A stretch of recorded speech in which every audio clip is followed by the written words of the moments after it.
What's going on, boaters? We just got in a fresh new trade, a 2018 Premier 230 Sunsation with your black panels on the outside and blue rails. Let's check out a few features on the inside.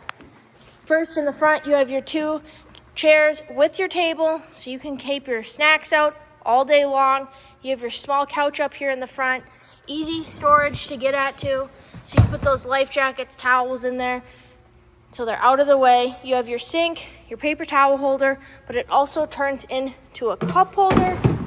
You have your co-captain's chair with your co-captain cup holder caddy with two cup holders, a storage net, speaker, and LED lighting on the side. You have your raised captain's helm with your captain's chair. You have a Humminbird Helix 7 display, and then you are going to have your Rockford Fosgate audio control right there. And in the back, you have your two couches. This one does turn into a changing room, so either extra storage or easy to get the kids changed when you're out on the water.